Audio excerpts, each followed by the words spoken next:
Hello guys, मेरा नाम है राज और आप देख रहे हैं आपका अपना यूट्यूब चैनल एजुकेशन विद राज। अगर गाइस आप लोग हमारे चैनल पर नए हैं तो प्लीज़ आप लोग हमारे चैनल को सब्सक्राइब कर लीजिए, हमारे वीडियोस को लाइक कीजिए, शेयर कीजिए, कमेंट कीजिए।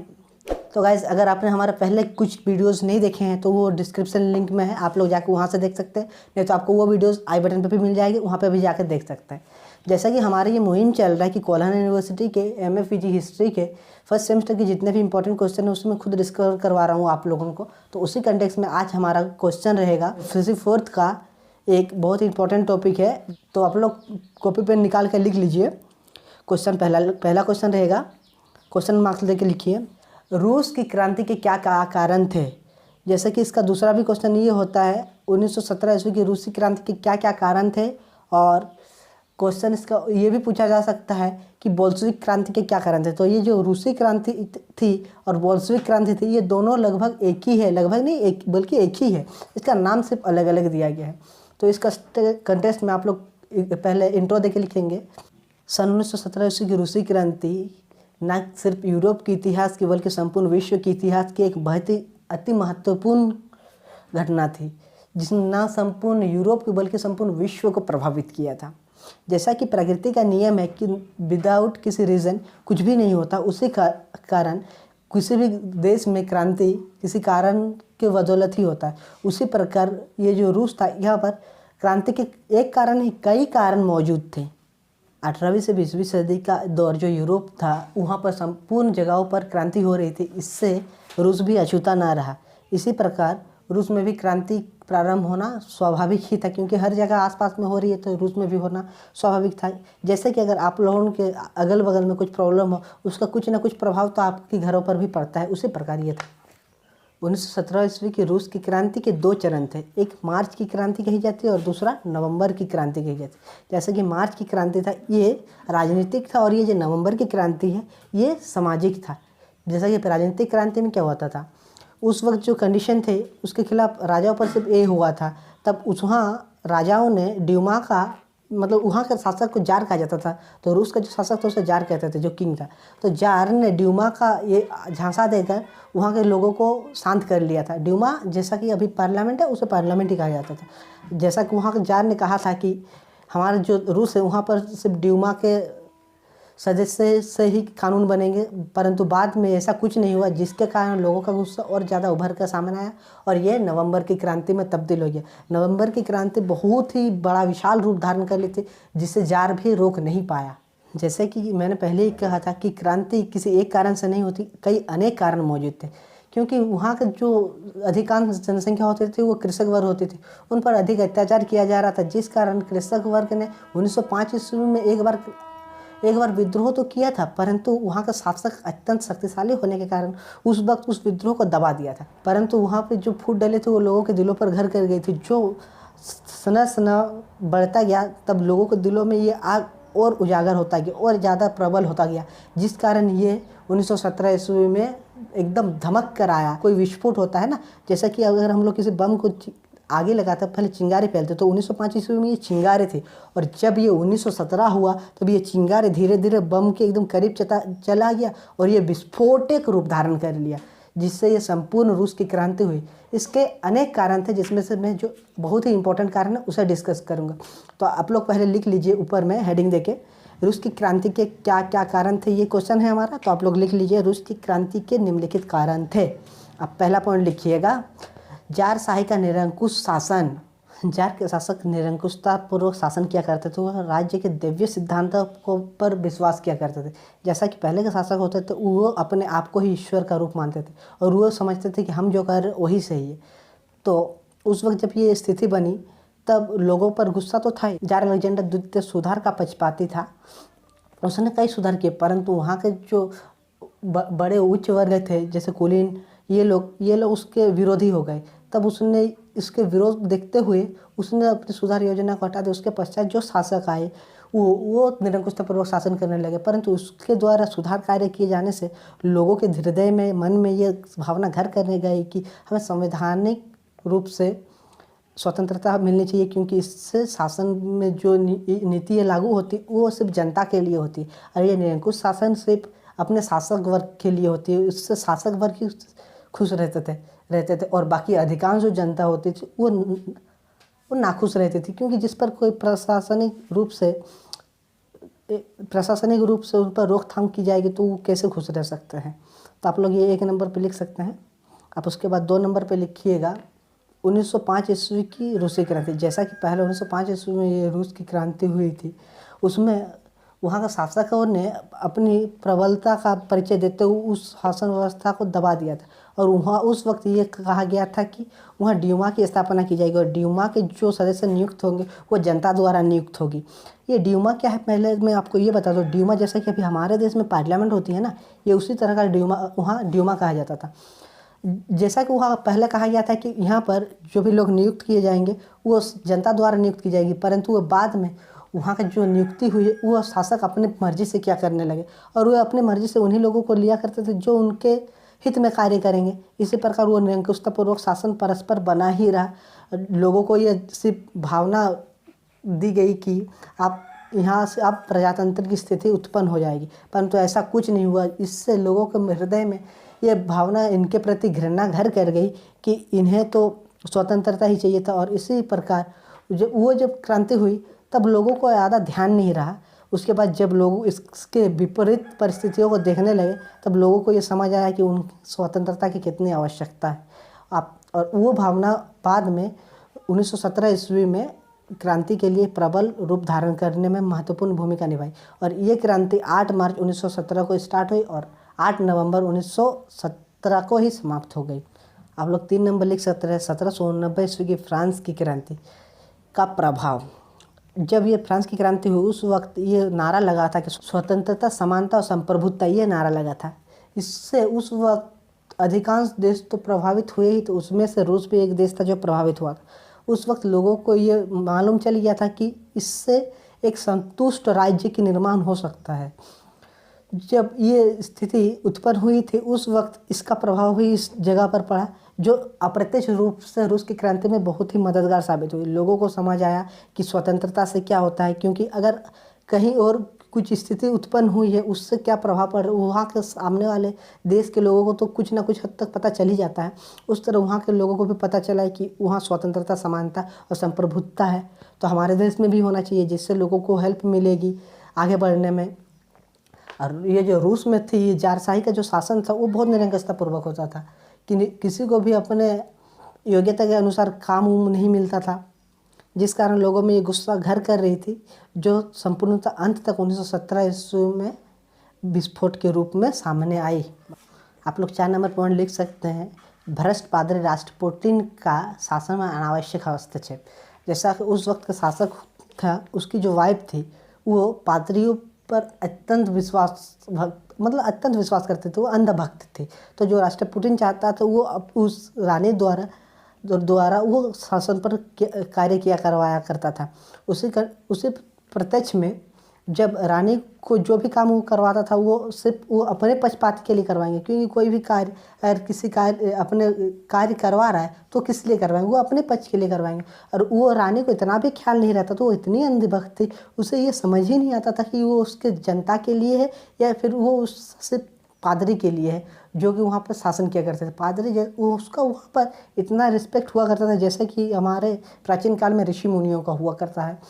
तो इस कारण वो उसकी जो बातें होती थी वो माना करते थे और वो अपने पक्ष में कार्य किया करते थे, जिस कारण उससे जो शासन था शासन भी प्रभावित होता था। शासन में राजा का कार्य होता था किंतु वो अप्रत्यक्ष रूप से हस्तक्षेप करते थे, क्योंकि उस रानी द्वारा वो कार्य करवाया करता था, जो अंत तक जाकर उसका जो प्रभाव होता था वो जनता पर पड़ता था। और जनता पर ये जो प्रभाव पड़ता था ये बहुत अत्यंत खराब होता था, जिस कारण वह 1917 ईस्वी की रूसी क्रांति में एक और महत्वपूर्ण कड़ी के रूप में काम आई, जिसने अंत तक 1917 ईस्वी की क्रांति में महत्वपूर्ण भूमिका निभाई। आप लोग 5 नंबर पॉइंट लिख सकते हैं प्रथम विश्व युद्ध में रूस का प्रवेश एवं आर्थिक संकट।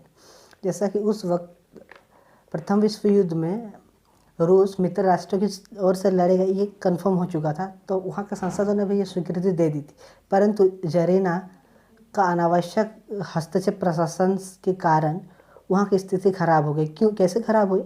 जब वे अपनी सेना युद्ध भूमि में युद्ध कर रही थी, कुछ 1 साल के पश्चात वहाँ की स्थिति ऐसी हुई कि उनके सेनाओं को ना आवश्यक राशन सामग्री प्राप्त हो रही थी, ना उनसे लड़ने के लिए युद्ध सामग्री प्राप्त हो रही थी, जिस कारण वहाँ के सैनिकों के मनोबल को अत्यंत आघात पहुँचा और जिस कारण उस युद्ध में उन्हें आर्थिक क्षति का भी सामना करना पड़ा। उस वक्त जब ये स्थिति उत्पन्न हुई थी, उस वक्त वहाँ की जनता अपनी सेना के पक्षपाती थे। उस वक्त तक ये भावना लोगों के हृदय में घर कर गई थी कि राष्ट्रीयता क्या होती थी, जिस कारण वो अपने राष्ट्रीय सेना को मरते देख, उनकी क्षति होते देख वो सह नहीं पाए, जिस कारण 1917 ईस्वी की रूसी क्रांति में भी ये एक अत्यंत महत्वपूर्ण कारण के रूप में कार्य किया, जिसने अंत तक 1917 ईस्वी में क्रांति के लिए महत्वपूर्ण भूमिका निभाई। आप लोग 6 नंबर पॉइंट लिख सकते हैं, रूस जापान युद्ध में रूस का पराजय। उस वक्त रूस जापान युद्ध हुआ, जैसा कि रूस इतना बड़ा राष्ट्र था और जापान बहुत ही छोटा राष्ट्र था, परंतु रूस की अपनी नाकारिता के कारण उस वक्त वो युद्ध जापान से वो हार गया, जिस कारण वहाँ के जनता को ये समझ आया कि ये जो हमारा शासन व्यवस्था चली आ रही है, जार की ये जो निरंकुशतापूर्वक शासन चली आ रही है, ये एक छोटा सा देश जापान से हार जा रहा है, तो ये हमारी क्या स्थिति को सुधारेंगे। और उनकी स्थिति ऐसे इतनी ख़राब थी और ये युद्ध में हारने के पश्चात उनको आर्थिक संकट का भी सामना करना पड़ा, क्योंकि जब वहाँ के शासक कहीं जाएंगे युद्ध करेंगे तो उन्हें पैसे और धन की आवश्यकता होगी, और वह धन और पैसा कहाँ से लेंगे, वो जनता से लेंगे, जिसका वो अप्रत्यक्ष रूप से जनता पर भी प्रभाव पड़ा। इससे जनता अत्यंत नाखुश थी। तब से वो जो शासन व्यवस्था थी उसकी जड़ें खोखली होनी प्रारंभ हुई और यह अंत तक आते आते 1917 ईस्वी तक इनकी जड़ें इतनी खोखली हो चुकी थी कि एक छोटा सा हवा ने उन्हें संपूर्ण पेड़ को उखाड़ कर तहस नहस कर दिया, जिसने ये क्रांति को प्रबल बनाने में बहुत ही महत्वपूर्ण भूमिका निभाई। आप लोग 7 नंबर पॉइंट लिख सकते हैं, बुद्धिजीवी वर्ग का प्रभाव। जैसा कि उस वक्त कार्ल मार्क्स, स्टालिन आदि बहुत ही बड़े बड़े थिंकरों का जन्म हो चुका था और वे अपनी विचारधारा प्रकट कर रही थी, उसका यह प्रभाव संपूर्ण रूस पर भी पड़ा। वो ये बता रहे थे कि लोगों के बीच क्या क्या स्थितियाँ हैं, क्या सही है, लोगों के कल्याण के लिए क्या आवश्यक है और क्या ज़रूरी है, जिससे उस वक्त शिक्षा का भी प्रभाव बढ़ रहा था और वहाँ के लोग शिक्षित हो रहे थे, जिस कारण लोगों ये उनकी थिंकिंग जो ये थी वो लिख कर वो प्रकट किया करते, प्रचार किया करते थे, तो लोगों को ये समझ में आ रही थी कि लोगों के लिए क्या अच्छा है और क्या बुरा है। तो जिस कारण उन्हें मालूम चला कि यह निरंकुशतापूर्वक शासन कभी भी किसी भी राष्ट्र के लिए निर्माण में बहुत ही घातक साबित हुई, जिस कारण वो उन्हें समाप्त करने के लिए भी तैयार थे। जिस कारण 1917 ईस्वी में जब ये क्रांति हुई तब उन लोगों ने वहाँ भी अपना महत्वपूर्ण योगदान दिया, जिस कारण ये क्रांति को और भी अधिक प्रबलता मिली, जिस कारण ये क्रांति संपूर्ण रूप से हुई। आप लोग 8 नंबर पॉइंट लिख सकते हैं, अल्पसंख्यकों का विद्रोह। जैसा कि उस वक्त कुछ राष्ट्र रूस के अंतर्गत था, जैसे कि पोलैंड, फिनलैंड, यहाँ के जो जाति होते थे, जैसे पोलैंड की पोल जाति होते थे, फिनलैंड के फिन जाति होते थे, यहूदी जाति के लोग होते थे, वो अपनी अलग अलग धर्म और अपनी अलग अलग खान पान से जाने जाते थे। वो अपनी अलग अलग खान पान स्वयं ग्रहण किया करते थे, परंतु वहाँ का जो जार था वो निरंकुश शासक था। वो वहाँ पर संपूर्ण रूसी शासन व्यवस्था लागू करना चाहता था, जिस कारण उन पर जबरन उन्हें अपना धर्म परिवर्तन कराया जाता था, उन्हें खान पान के लिए दबाव डाला जाता था, जिस कारण वहाँ के लोग भी अत्यंत क्रोधित थे और इस क्रांति में उन लोगों ने भी अपनी महत्वपूर्ण भूमिका निभाई, क्योंकि जो राष्ट्र के लोग रहेंगे वो तो उन्हें सहन कर सकते हैं, क्योंकि कहीं ना कहीं उनके लिए प्रत्यक्ष रूप से सहनकारी होगी, प्रत्यक्ष रूप से उनके लिए हितकारी होगी, परंतु अलग राष्ट्र के लोग वो क्यों सहन करेंगे, जबकि उनकी खान पान अलग है, उनकी रहन सहन अलग है और उन पर ज़बरदस्ती ऐसी दबाव डाला जाएगा तो उसका तो प्रत्यक्ष रूप से अप्रत्यक्ष प्रभाव तो संपूर्ण राष्ट्र पर पड़ेगा, जिसका प्रभाव जारशाही शासन व्यवस्था पर पड़ा और ये जारशाही शासन व्यवस्था 1917 ईस्वी तक तहस नहस होकर रह गई। 9 नंबर पॉइंट लिख सकते हैं, नौकरशाहों का मनमानी। उस वक्त के जो वहाँ के प्रशासनिक अधिकारी हुआ करते थे वो सिर्फ अपने राजा के प्रति, जो कि वहाँ का शासक जार हुआ करता था उसके प्रति सिर्फ वफादार हुआ करते थे। उनका एक ही उद्देश्य हुआ करता था कि जार को किसी भी तरह से संतुष्ट करे और अपना प्रमोशन पक्का करे, जबकि उन्हें ये होना चाहिए था कि वो जनता के प्रति वफादार हो और वे जनता के हित के लिए कार्य करे, परंतु ऐसा नहीं था, जिस कारण वो जितने भी कार्य किया करते थे वो सिर्फ जारशाही शासन व्यवस्था को अपनी नज़र में रखते हुए किया करते थे कि वो जार को संतुष्ट कर पाए, जिसका प्रभाव अप्रत्यक्ष प्रभाव जनता पर प्रभाव, क्योंकि किसी का अगर हित साबित करना चाहेंगे तो किसी का तो हित को खराब करना पड़ेगा। जैसा कि उस वक्त वो जारशाही शासन व्यवस्था में राजकोष में अधिक धन जमा करना चाहते थे। तब जो अगर धन जमा करेंगे तो धन कहाँ से लेंगे? जनता से लेंगे। तो वही धन ज़्यादा जनता से लिया करता था, जिस कारण जनता पर कर का प्रभाव बढ़ता था तो वे नाखुश हुआ करते थे, और जार को ये धन मिलता था तो वे खुश हुआ करते थे, जिस कारण उन्हें तो वहाँ से प्रमोशन मिल जाता था। परंतु इसका अप्रत्यक्ष प्रभाव जारशाही शासन व्यवस्था पर पड़ा, और यहाँ के जो लोग हुआ करते थे वे जारशाही शासन को बिल्कुल भी पसंद नहीं किया करते थे, क्योंकि उन पर अत्याचार होंगे, उन पर चारों तरह से दबाव डाला जाएगा, उन पर मानसिक दबाव, शारीरिक दबाव, आर्थिक दबाव, हर तरह से दबाव डाला जाएगा, तो वो कोई भी सहन नहीं कर सकता है। और कोई भी क्रांति होने के पीछे कोई एक कारण मौजूद नहीं रहती है, उस पर कई कारण जुड़ जाते हैं, जिसका एक महत्वपूर्ण कारण जारशाही शासन व्यवस्था में नौकरशाहों की मनमानी भी थी। आप लोग 10 नंबर पॉइंट लिख सकते हैं, खूनी रविवार की क्रांति। जैसा कि उस वक्त संपूर्ण रूस की आर्थिक स्थिति दयनीय हो चुकी थी, वहाँ के लोगों को खान पान की आवश्यक वस्तुएं भी नहीं मिल रही थी, जिस कारण वहाँ के लोगों ने एक दिन तय किया ताकि वो जाकर शांतिपूर्ण ढंग से राजमहल के सामने एक आंदोलन कर सके, और वो दिन चुना गया रविवार। तो एक रविवार के दिन वहाँ के जितने भी जनता थी वो राजमहल के सामने जाकर जार के सामने अपनी घुटने झुकाकर जो हाथ फैलाकर, जो माताएं होती थी वो अपने आंचल फैलाकर राजा से शांतिपूर्ण ढंग से ये विनम्र निवेदन करने लगी कि जारशाही हमें खाना दो, हमें अनाज दो, हम भूखे मर रहे हैं। जिस कारण वहाँ पर जो राष्ट्रपुतिन हुआ करता था और वहाँ के जो रानी हुआ करती थी जिसका नाम जरीना था, राष्ट्रपुतिन ने जरीना को ये समझाया कि ये लोग आंदोलन तो कर रहे हैं जो शांतिपूर्ण ढंग से दिख रहा है, परंतु ये लोग आपके लिए बहुत ही घातक साबित होंगे। जिस कारण वो राष्ट्रपुतिन ने रानी जरीना को कहकर उन लोगों पर गोलियां चलवाई, जिससे अधिकांश जनता की शारीरिक हानि हुई। किसी का पैर टूट गया, किसी का हाथ फूट गया, क्योंकि जब भीड़ में गोलियां चली तो लोग दौड़ भाग करेंगे, जिससे बहुत सारी जनसंख्या मर गई। और इस मृत्यु से वहाँ के जितने भी बाकी लोग थे उनके हृदय में इस शासन व्यवस्था के खिलाफ अत्यंत घृणाकारी स्थिति उत्पन्न हो गई, जिस कारण लोगों के मन में इनके खिलाफ, इन्हें शासन व्यवस्था को उखाड़ फेंकने की भावना प्रबल हो गई थी, जिस कारण इस व्यवस्था को रविवार में अपनाया गया था। ये जो स्थिति थी ये रविवार को हुई थी, इसलिए इसे खूनी रविवार की क्रांति कही जाती है। इससे लोगों के मन में जो स्थिति उत्पन्न हुई वो बहुत ही खराब थी, क्योंकि अगर कोई जनता अपने शासक से जो निवेदन करेगी, क्योंकि कोई भी जनता, जैसा कि अभी लोकतंत्र में ये होता है कि हम लोग आंदोलन करते हैं और उन्हें हमारी सरकार को अगर हमारे पक्ष में तो वो मानना पड़ता है, जबकि जनतंत्र में ऐसा नहीं होता। जनतंत्र में ऐसा होता है और राजतंत्र में ऐसा नहीं होता। वो शांतिपूर्ण ढंग से फिर भी ये नारा दे रही थी कि हमें अनाज दो क्योंकि हम भूखे मर रहे, परंतु वहाँ के लोगों की भावना को वहाँ के शासक नहीं समझ पाए, और राष्ट्रपुतिन का अप्रत्यक्ष शासन व्यवस्था में प्रभाव के कारण ये स्थिति उत्पन्न हुई, जिसने इस व्यवस्था को उखाड़ फेंकने में मदद की। और अंत तक ये व्यवस्था 8 नवंबर 1917 ईस्वी तक समाप्त हो गई। आप लोग निष्कर्ष लिख सकते हैं, इस व्यवस्था के समाप्त हो जाने के पश्चात जब ये क्रांति हो गई, उसके पश्चात रूस में राष्ट्रीयता घर करने गई। उसके बाद राष्ट्रीयता की भावना जो प्रबल हो चुकी थी, उसने संपूर्ण व्यवस्था को, स्थिति को सुधारने में बहुत ही मददगार साबित हुई।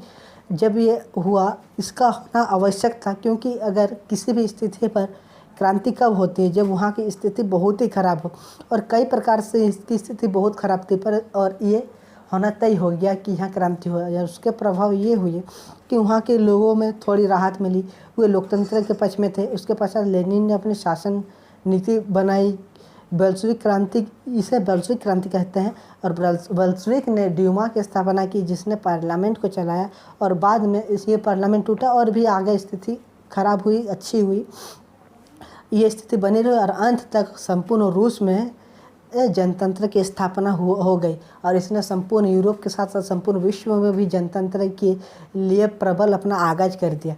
और इसी से संबंधित ये भी कहा जा सकता है कि जब ये हमारा 1947 ईस्वी को भारत में जब ये अंग्रेज़ों के खिलाफ विद्रोह हुआ, उसका एक बहुत ही महत्वपूर्ण कारण ये 1917 ईस्वी की रूसी क्रांति भी कही जाती है, क्योंकि वहीं से राष्ट्रीयता की भावना संपूर्ण विश्व में प्रबल रूप से फैलने लगी, जिसने भारत को भी कहीं ना कहीं आज़ादी दिलाने में एक महत्वपूर्ण भूमिका अदा की। आप ये कहकर आप लोग ये क्वेश्चन समाप्त कर दीजिएगा। मुझे नहीं लगता इससे ज़्यादा आपको कोई और ज़्यादा पॉइंट देना पड़ेगा। मैंने आपको 10 पॉइंट दिए हैं और ये आप 10 पॉइंट में से आप लोग क्वेश्चन में 7 पॉइंट लिखिएगा और ये 7 पॉइंट शायद सफिशेंट होंगे। जो आपको ज़्यादा इंपॉर्टेंट लगे वो 7 पॉइंट लिखिएगा और लास्ट में क्वेश्चन को कंक्लूजन जो मैंने कहा निष्कर्ष में आप इसे देख के ख़त्म कर दीजिएगा। तो आपको वीडियो कैसा लगा आप लोग कमेंट कीजिए। अगर आप किसी और टॉपिक पे वीडियो चाहिए होगा तो आप लोग उससे भी कमेंट कीजिए। और आप लोग से यही निवेदन है कि आप लोग प्लीज़ चैनल को सब्सक्राइब कर लीजिए, क्योंकि मैं आपके लिए बहुत ही ज़्यादा मेहनत कर रहा हूँ और आगे भी करता रहूँगा अगर आप लोगों का सपोर्ट बना रहा तो।